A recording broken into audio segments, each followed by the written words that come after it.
हैं। Parallel cylinders के अंदर एक या किनारे पे होते हैं तो उन्हें हम कहते हैं peripherally nucleus are located.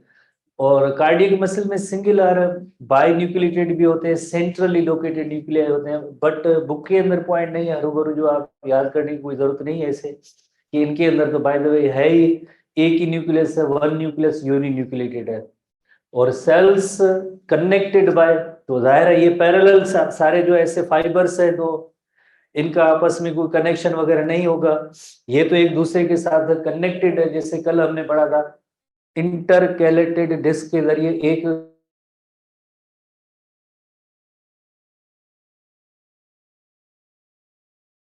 Name होता है ट्रोपोनिन। तो स्मूथ मसल्स में ऐसा ट्रोपोनिन प्रोटीन नहीं होता है, उनकी जगह पे एक अलग ही प्रोटीन होता है जिसका बस नेम नोट करना है। बाकी कंपेरेटिव चार्ट जैसे हमने पढ़ लिया है, ठीक है ना, पेज नंबर 48 पे भी यही सेम पॉइंट्स है। अब हम आएंगे structure of skeletal muscle, because main topic है ही स्केलेटल मसल, उसकी अल्ट्रा स्ट्रक्चर को भी हम देखेंगे।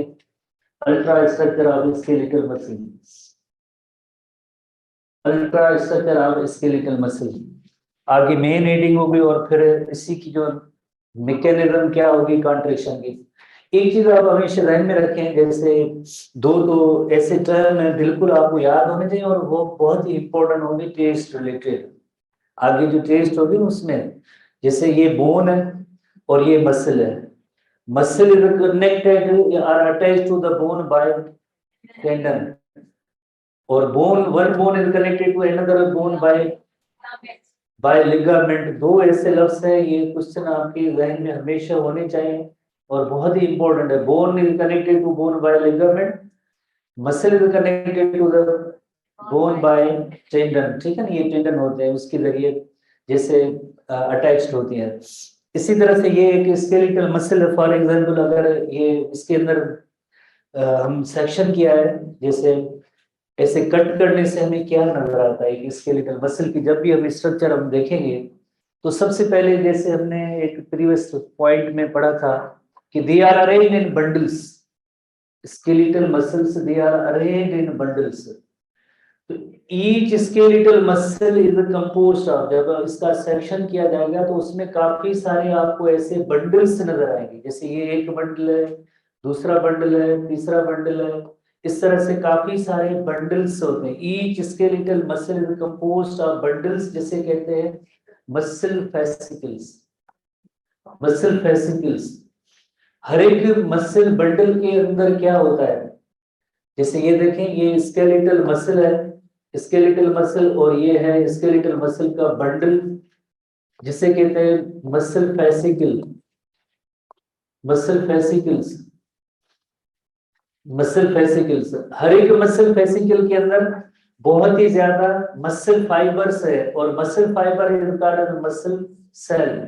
अरेंजमेंट ऑर्डर देखें, skeletal muscle, muscle fascicle, muscle fascicle के अंदर मसल सेल, मसल सेल के अंदर अगेन मायोफाइब्रिल, मायोफाइब्रिल, ठीक है ना। अगर हम एक अलग से थोड़ी सी अपने तौर पे एक पॉइंट ही बना ले कि किस तरह से इनकी अरेंजमेंट होती है, जैसे फॉर एग्जांपल ये बोन है और बोन है तो एक tissue that is called tendon, और इधर जो होगी ये यकीनन स्केलेटल मसल है, स्केलेटल मसल। हर एक स्केलेटल मसल के अंदर काफी सारे ऐसे बंडल्स की सूरत में अरेंजमेंट होती है, बंडल्स की सूरत में अरेंजमेंट होती है, और हर एक बंडल को हम कहेंगे ये जैसे ओवरऑल मसल हुई, स्केलेटल मसल हुई, और ये इसका बंडल हुआ जिसे कहते हैं muscle fascicle.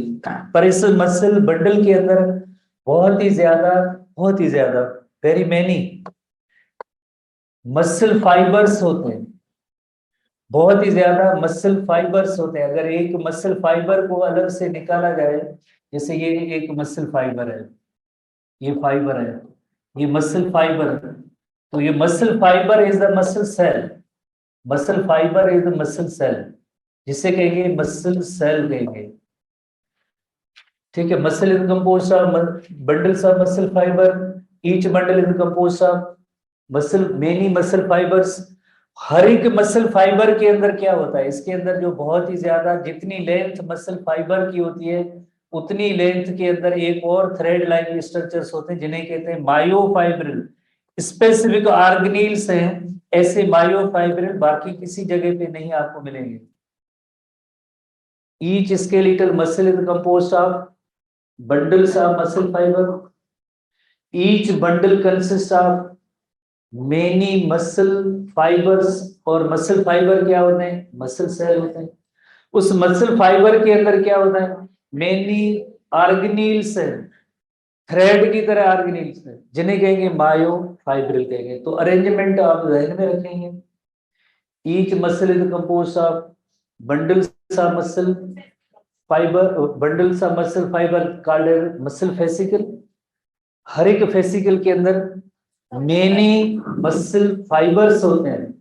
Muscle fibres are the muscle cell, जिसकी टर्मिनोलॉजी हम पढ़ेंगे, जिसके अंदर plasma membrane is called sarcolemma, cytoplasm is called sarcoplasm, endoplasmic reticulum is called sarcoplasmic reticulum, cytoplasm is called sarcoplasm. हर जगह पे सार्को लफ्ज इस्तेमाल होता है, बिकॉज बायोलॉजिकल साइंसेस के अंदर सार्को या मायो लफ्ज होता है, वो मसल के लिए इस्तेमाल होता है। तो हम पढ़ते पर पहले ये अरेंजमेंट आप देखें। मैं बार बार रिपीट कर रहा हूँ बिकॉज ये क्वेश्चन जरा इंपॉर्टेंट होते हैं। अगर यहीं से आप समझेंगे तो फिर आगे टॉपिक भी आपको समझ में आएगा, अदरवाइज डिफिकल्टी होगी। Each skeletal muscle composed of bundles of muscle fibre called the muscle fascicle. Each bundle is composed of many muscle fibers, and muscle fibers are the muscle cell, and each muscle is composed of many myofibril. Myofibril एक ऑर्गेनील, ऑर्गेनील होगा तो यकीन cell के अंदर होगा, और cell का name क्या है? Muscle fibre. और ये मसल फाइबर्स के ऐसे बंडल्स होते हैं जिन्हें कहते हैं फेसिकल्स कहते हैं। और ओवरऑल ये जितने भी मसल बंडल्स होते हैं वो मिलके एक मसल बनाते हैं। Muscle bundle of muscle fibre is muscle fascicle, then muscle fibre किसके बने होंगे अंदर? आगे मायोफाइब्रिल के होंगे। फिर हम आखिर में जब मायोफाइब्रिल की स्ट्रक्चर, एक मायोफाइब्रिल की स्ट्रक्चर देखेंगे तो उसके अंदर रिपीटेड यूनिट्स होते हैं। एक मायोफाइब्रिल के अंदर रिपीटेड यूनिट्स होते हैं जिन्हें कहते हैं सार्कोमियर कहते हैं।